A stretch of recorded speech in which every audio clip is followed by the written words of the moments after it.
動人拼搏，賣力戰索。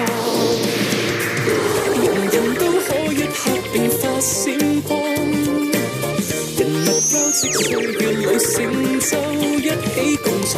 平凡的故事讓人永遠盼望，挑戰生活細看，動人拼搏，賣力戰索。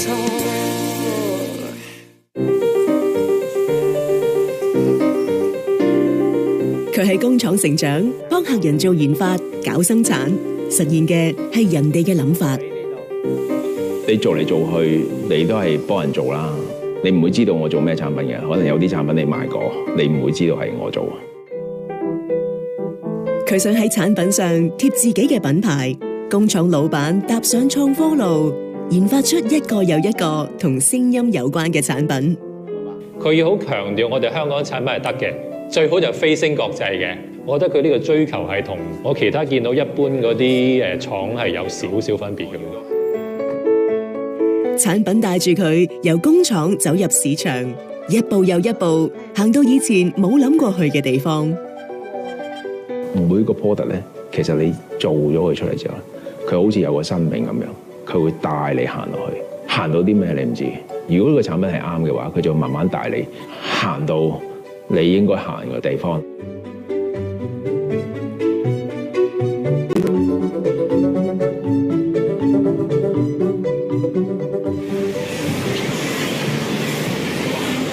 如果指數太高，發聲下都會知道嘅。你係有耳仔有問題係嘛？呢係喎。我呢邊聽唔到。你而家聽唔聽到我講嘢？聽到啊。清唔清楚啊？清楚。清楚係嘛？咁呢啲抌得㗎啦，你用呢個㗎啦。呢隻差啲係嘛？林旭創辦嘅科技公司採用介質傳導技術，研發出新式助聽器。佢話呢一個產品突破咗傳統助聽器放大聲音嘅設計，聲波能夠繞過容易受感染或者退化嘅外耳同中耳，經皮膚接觸由顱骨傳入內耳神經，大幅降低背景噪音嘅影響。聽唔聽到我講嘢啊，婆婆？聽到。幾多歲啊，霞姐94啊。94啊？好多人睇緊你啊！唔係啩？有咩睇住我做咩啊？睇你靚啊嘛！婆婆，聽唔聽到啊？聽到。同平時沙田區議員鄧兆峰希望引入助聽器材，幫助團隊同聽力有障礙嘅街坊溝通。呢日佢邀請林旭嚟到辦事處介紹產品嘅用法。我會俾一個音樂你聽，有左同右嘅。好，咁如果你聽到右邊咧，你舉呢隻手；聽到左邊咧，你舉呢隻手就得㗎啦。佢嗰邊嘅耳仔已經係有損傷啦，或者有聽障。咁而家我測試就係我將一啲立體嘅聲頻落去啦。如果佢入邊嘅神經冇乜點樣損傷，佢會聽到成個頭腦咧啲聲音喺度轉嚟轉去咁樣嘅。我個問題咧就係接收得好朦嘅，係咁啊，而家都好清晰。聽唔聽到佢講嘢？聽到啊，喺門口出面都聽到啊。係咪喺出面都聽到咁犀利啊？其實咧，我哋做地區服務啦，其實我哋都係好想聽一聽老友記心目中真正嘅諗法。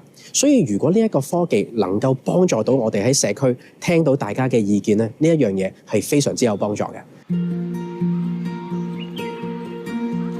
而家鄧兆峰嘅團隊上門探訪，都會帶住林旭研發嘅助聽器。阿耳仔講嘢，我走咗房度講乜嘢啊？我聽唔到。姐姐通常去到邊度講嘢，你聽唔到咧？我從呢度去從嗰度講咯。好啊，嗱，咁我試下，咁我試下行遠少少喎。聽到。而家咁樣聽唔聽到啊？聽到。咁咪飲好。親身接觸用家嘅過程，令林旭感受到研發產品嘅價值。聽到。叫咩名啊？鄧小珍。你幾多歲啊？尤其你見到一啲因為某啲病影響到而聽唔到，咁有啲係10幾年佢冇聽過立體聲嘅啦，佢話其實聽完佢都眼濕濕嘅，其實係咪？咁已經係超乎你製造產品嗰個 value。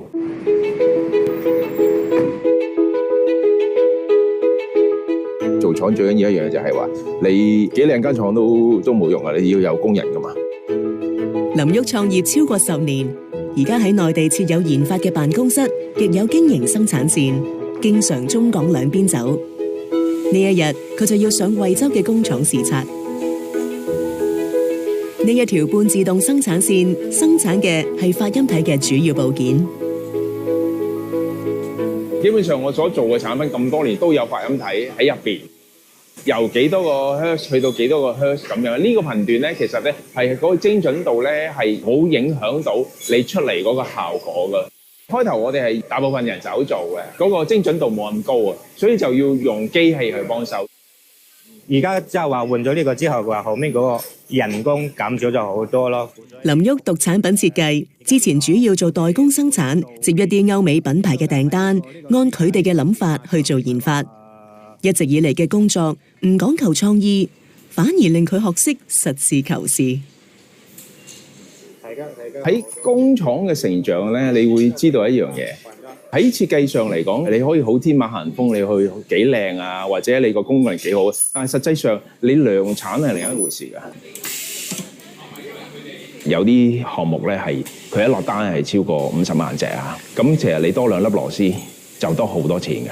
咁我哋就唯有散咗個螺絲，用一啲機械嘅拍位幫佢鎖實佢。喺呢個過程之中，你必須有個知識喺度。累積咗研發產品嘅經驗，代工生產嘅生意都日漸穩定。不過，就喺事業進入收成期之際，5年前林旭決定轉型，研發自己嘅產品，創自己嘅品牌。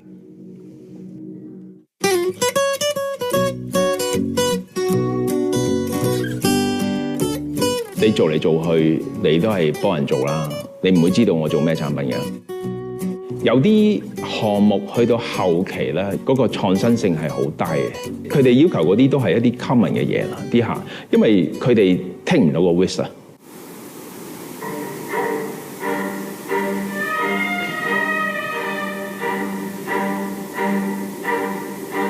林旭嘅第一件產品就係掛畫音箱，突破傳統喇叭嘅外形，以專利技術研發嘅畫布作為發聲系統嘅一部分。產品既係一幅畫，亦都係一個喇叭。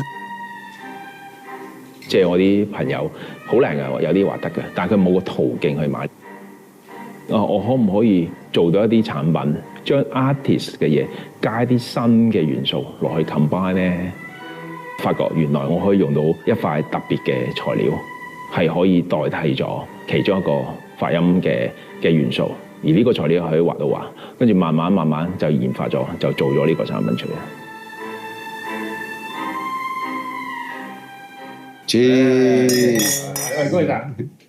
多謝晒。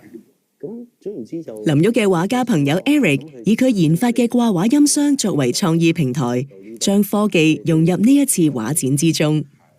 幾好玩嘅一件事咯。對於好多朋友嚟講，冇諗到原來一幅畫原來都可以成為一個音樂嘅媒介播放咁樣，其實對佢哋係一個好新奇嘅刺激咯。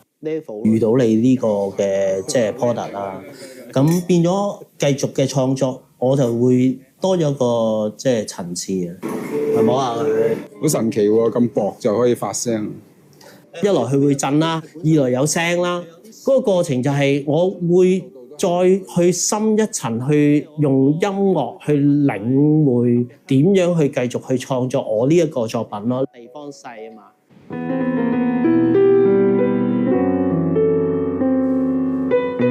將藝術同科技合二為一，只係林旭創科路嘅第一步。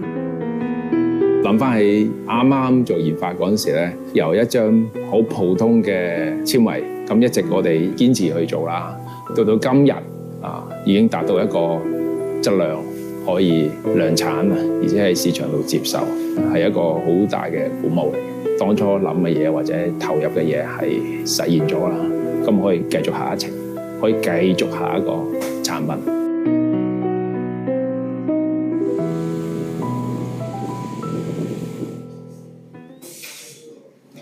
呢邊咧 OK 啊，靚啊，即係而家呢個嘅啫，都唔會好，即係唔會雜咯。助聽器就係林旭嘅下一個項目，啟發佢做呢一項研發嘅係佢已經過咗身嘅爸爸。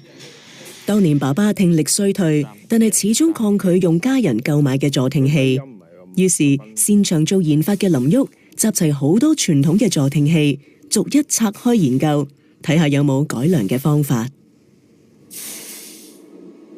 而家傳統呢一個技術係可能有啲缺點，用家係唔喜歡。如果要做呢個產品，你就必須要行一個非而家傳統嘅方法去做。諗到呢度咧，我係好記得咧，你係個心係有啲興奮嘅，因為你知道原來係個方向係咁做。咁當你呢個刺激咗你之後咧，你就會揾 solution 去做。但係其實難嘅，尤其同我做得耐嗰啲同事，個個都話其實可唔可以唔做咧呢樣嘢？即係如果我哋繼續改啦，繼續 advance 啊，因為呢個好 basic 就已經就係咁啦。冇錯，你明？咁繼續 advance 嘅話，如果你要用翻呢個嘅話，呢個會肥咯。 Albert 係產品設計師，同林旭經常合作。夾係唔得嘅，夾係唔得嘅，你明唔明啊？嗱，夾唔得咧，但係點樣放落去手度？梗係有啦，即係我有 advancement 啊 ，advancement 之後我要將例如我要做得細啲，我要做得薄啲，我要做得平啲，咁先係噶嘛。呢個位。呢個客人係超級麻煩嘅。每次揾我做 design 嗰陣時咧，其實個腦已經有個 picture 喺度，件嘢應該點樣做㗎啦。成日嗌交咯，一嚟到嗰陣時，一嚟到就拍台，喂，乜你咁㗎？通常我聽到呢啲咧，我就會諗啊，唔係諗得咁差啫喎，你係咪你 get 唔到我意思啊咁樣咯？但係好玩就係呢個地方啊嘛，到最後大家都揾到一個方向，大家都滿意㗎嘛。可能你呢度 Albert 做產品設計超過30年，佢話林旭同其他創科界嘅客人有啲分別。創科通常會有一個願景啦，即係諗到件事係比較美好啦。當我聽嗰陣時啦，有時我會聽到唔好介意，即係唔係太實際嘅。但係 Steven 調翻轉咯，即係其實我覺得佢喺一個好靚嘅願景之餘，其實都係好實際，逐步去行呢件事嘅咯。佢覺得自己有咁嘅使命。要令到香港嘅工業嘅產品再上升到一個叫國際嘅 level 嘅，佢唔甘心喺度咁嘅 level 嘅，一定要去呢度嘅。我覺得佢呢個追求係同我其他見到一般嗰啲廠係有少少分別嘅咯。出面進嘅，比較出面進，講出嚟同埋呢個我會做無線。累積咗咁多年研發產品嘅經驗，林旭原本只係諗住用大概1年時間開發新式助聽器。但係中途面對疫情、封關等狀況，進度一拖再拖。最後爸爸過咗身，呢個原本專為佢設計嘅產品先至面世。10幾年前你做一個新嘢出嚟，可能啲人話你傻仔。疫情前後嗰陣時，好多新嘢出嚟，好多新技術出嚟。咁你嗰陣時你唔去轉，你唔去嘗試將你嗰個公司或者呢個產品加啲創新元素，其實你可能有機會淘汰咗。中國大陸好多品牌出緊嚟係國際有名㗎啦，佢唔再同人做加工。咁香港梗係可以啦，點解唔可以啊？不過係有冇人去做呢樣嘢啫？有冇人願意去投資呢樣嘢啫？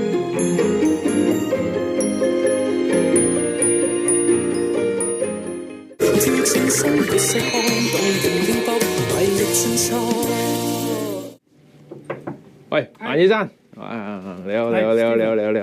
今日啊，攞啲新嘢俾你試。呢個工廠老闆林旭近年轉型研發助聽器，經常要同醫護界交流。呢一日，佢就帶嚟新改良版本嘅助聽器，請醫生測試評估。而而家我哋開發咗呢個主機，特別係俾醫生用嘅，放喺你呢度嘅。咁你嘅聲音咧就會100% 咧 transfer 落去呢一度，就俾到嗰個病人聽。當佢需要嗰陣時咧，你幫個病人帶上去。咁啊，非常之好。係啊，原來係我可以一路走動，係一個距離。我例如話要檢測佢嘅視力，我隔遠啲問佢睇唔睇到啊？個字向邊個方向啊？係啊。咁佢都能夠聽到喎。係啊，咁啊，科技公司咧，其實過去主要從事代工生產嘅林旭，只係需要專注製造，唔使處理銷售。而家踏足醫療產業，佢發現要打入呢個高度專業嘅市場，比想象中艱難。因為唔會好多佢哋嗰個利潤啊，或者佢哋嘅固有嘅模式啊、產品啊，其實已經係好深啊。你再行一啲新產品，其實冇乜人會再接受。咁呢個係個問題啦。冇辦法，你可以做啲咩啊？咁你就唯有自己打廣告啊。咁但係點打廣告啫？你要做好多投資先可以做到。於是我既然係咁，不如我哋參加比賽咯。香港、中國、日本好多呢啲咁嘅比賽啦，咁就一直係咁去做咯，攞咗啲都算好彩。咁由嗰陣時開始有啲人識我哋啦。喂，睇下我哋今個禮拜咩 case 啦 ？CS 話大埔嗰個好似比較嚴重。難處理嘅 case 啊，到上次講個婆婆都有啲早期嘅認知障礙啦，係啦，佢本身都有戴緊即係出邊嘅助聽器，咁佢就話戴咗幾年就越戴越差，依家就開始唔係好用到啦。為咗令產品落到地，銷售模式都要諗啲新意。林旭建立咗一個小規模嘅團隊，遇到客人查詢，佢哋就會上門幫佢哋做測試同試用。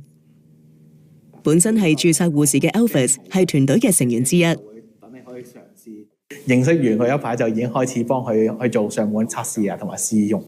其實係一種新穎嘅模式嚟嘅，係啊。除咗賣產品之外，我哋都賣一個即係關懷啊。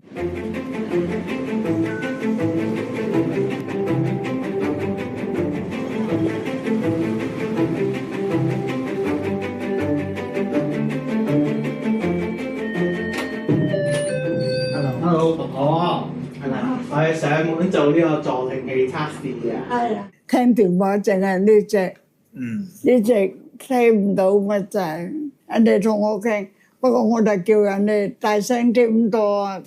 嗱，咁我哋戴落個耳仔度。上門做一次服務，大約要2個鐘。Elvis 會俾客人試戴一段時間，觀察佢嘅反應。佢過去接觸嘅客人當中，大概一半可以用到呢款產品。有一個個案啊，有一個婆婆就話有5年都已經聽唔到嘢，咁我就話啊，咁即管嘗試下啦，即係因為你始終5年失聰，話傳統助聽器完全幫佢唔到嘅時候咧，咁我就都係照樣行翻頭先嗰個流程啦。大女花。咁嗰次就做咗差唔多超過3個鐘，到最後咧，其實佢又真係可以用翻嗰個儀器咧，跟住帶住咁樣同屋企人可以傾到偈咯。咁呢個就真係令我好震驚。以前咯，最中意去香港邊度啊？我淨係去拜佛嘅咋，我唔去第度嘅。咁有冇去過大嶼山嗰個天壇大佛啊？嗰度有捐錢去啊！捐錢去。公司啱啱開始提供上門銷售服務，林旭甚至親自出馬。而家佢都會偶然幫手處理一啲個案，了解用戶嘅體驗。即係我想了解下個產品，我究竟可以再改進啲乜嘢？咁我記得有個 case 咧，就係阿婆婆係臥床㗎啦已經，我諗係佢 last moment。於是佢又即刻用我哋嘅功能咧，打電話俾佢嘅喺我諗喺外國啦嘅孫啦，就同佢視頻啦，好開心。即係嗰種感覺咧，其實你係覺得啊，你係做得啱㗎啦，呢個產品。其實呢個就變咗係一個金錢以外嘅嘢咯。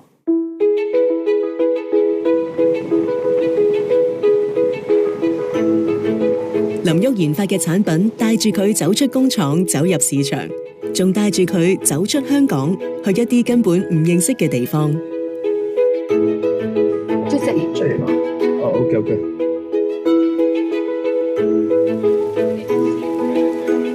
上海人余慧英係林旭嘅生意拍檔。呢一日，佢哋一齊嚟到上海浦東新區一間自閉症關愛中心。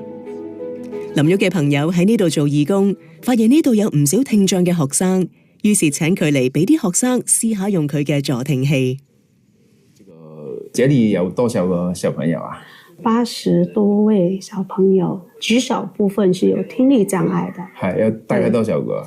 大概有10來個聽力障礙的。因為他們聽不見，所以他們不敢於表達，或者是有時候聽不清楚，有時候就在那裡不肯定別人說的是不是這個意思。現在這聽不見嘛？對，聽不見，他只是以前就是模仿，就是老師做一個動作，他就做一個動作。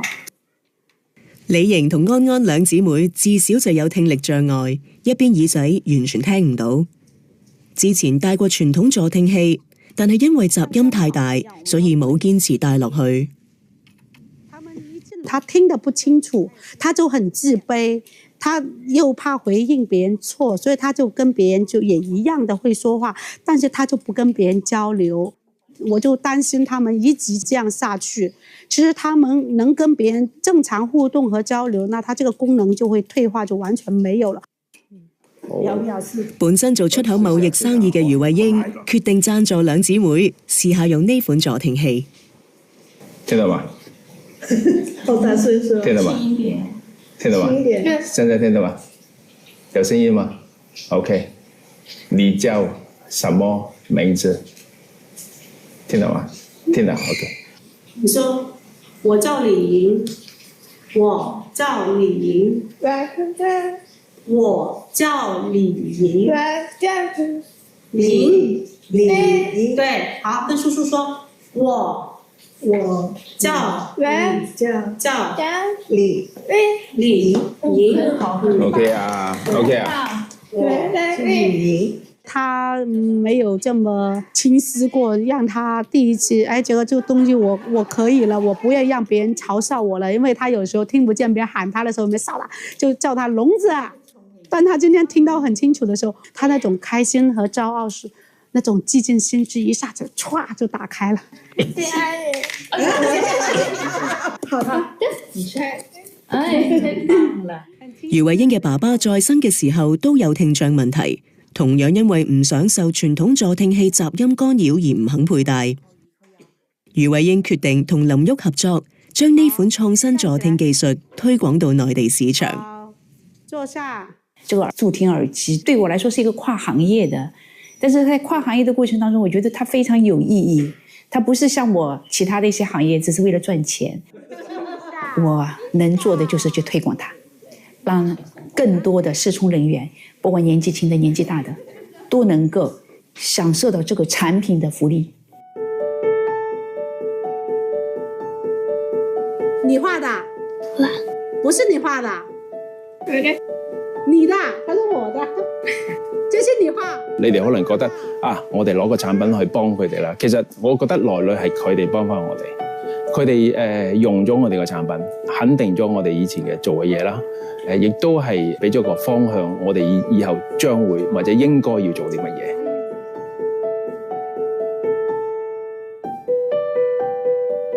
首先第一樣嘢咧，我哋將隻手擺落去先，擺我哋隻手入去，撳。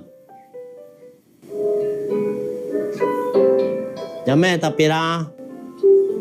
有冇震啊？有喎，有聲音嘅喎 ，OK。原來有咩？係喎，有音樂嘅喎 ，OK。今日咧就喺呢個有音樂嘅畫裏邊，畫，我都畫先。掛畫音箱係林旭創科生涯研發嘅第一件產品，而家成為一班聽障學生發揮創意嘅平台。畫家 Eric 係林旭嘅朋友，都係呢一間聾人學校嘅老師。以往就係佢可能比較聽嘢方面冇咁靈敏，然而咧，當我俾學生用呢個音樂嘅畫布框啊，播住音樂一路畫一路震動咧，佢個感覺又多咗好多嘢嘅喎。係一個新嘅體會嚟嘅，對聽障嘅小朋友嚟講，呢個 Canvas 呢一件科技產品咧，其實仲有好多可能性。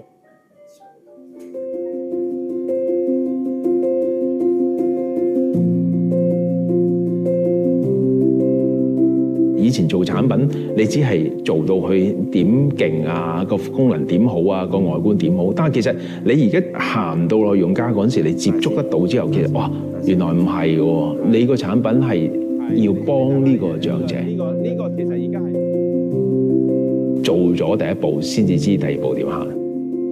佢好似有個生命咁樣，佢會帶你行落去。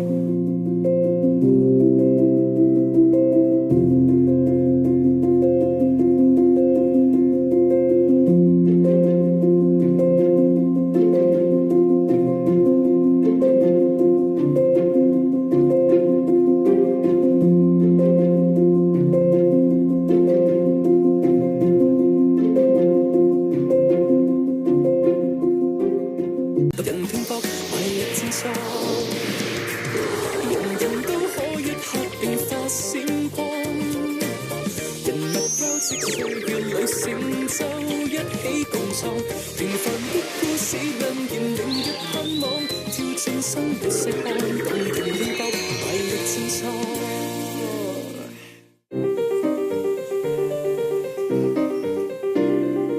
佢喺工廠成長，幫客人做研發、搞生產，實現嘅係人哋嘅諗法。你做嚟做去，你都係幫人做啦。你唔會知道我做咩產品嘅，可能有啲產品你賣過，你唔會知道係我做。佢想喺產品上貼自己嘅品牌，工廠老闆搭上